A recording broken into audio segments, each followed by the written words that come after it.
I want to thank Chief Jeff Pearson for hosting us here in wonderful Satellite Beach. It's always great to be in Brevard County. We also have really an all-star team with us here today. So I'd like to introduce and thank the fellow police chiefs who join us. We have Chief David Butler from Indian Harbor Police Department, Chief John Lau from Titusville Police Department, Chief Scott Rosenfeld from Cocoa Beach Police Department, Chief David Gillespie for Melbourne Police Department, Chief Melanie Griswold from Melbourne Beach Police, and Chief Mike O'Connor from Indy Atlantic Police Department. So thank you all, and also thanks to our representatives. We have Randy Fine, Florida's 53rd House District, and we have two great senators, Senators Mayfield and Senator Tom Wright.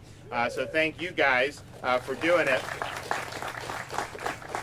And we are here today to announce that the mission's been accomplished on a lot of what we set out to do to support our men and women in law enforcement this legislative session. And as we head into National Police Week, I think it's fitting that we're here today to celebrate a couple of things. One is when we passed our anti-rioting bill, we had a very strong provision in there that said we are not going to let local governments defund law enforcement, okay? We're going to make sure at the state level we protect our communities. And if you try to do it, we're going to fight back and we're going to defend the people of this state. But the other thing that we fought for was the recognition that when the coronavirus pandemic hit, you had some people, and I don't begrudge them from doing this, but you had some people working for different companies, whatever. They would just work on Zoom from their bedroom or from their living room.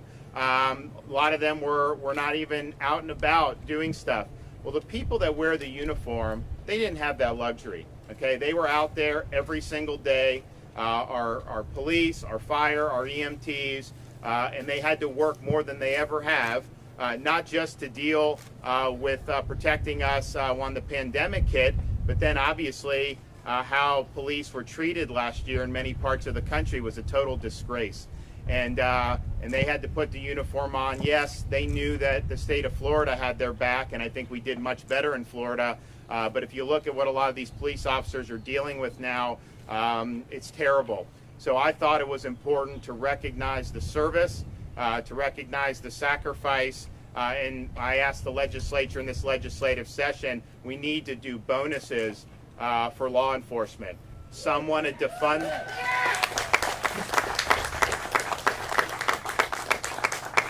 Some want to defund the police.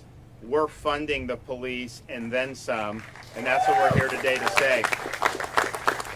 And so thanks to the great work of our legislators who are here with us, as well as the Speaker of the House, Chris Sprowls, the Senate President, Wilton Simpson, we asked and they delivered. And so the legislature has passed, and I will, when I sign the budget, which will hopefully be relatively soon, we'll sign into law $1,000 bonuses for every sworn law enforcement officer, every EMT, every firefighter, and every paramedic in the state of Florida.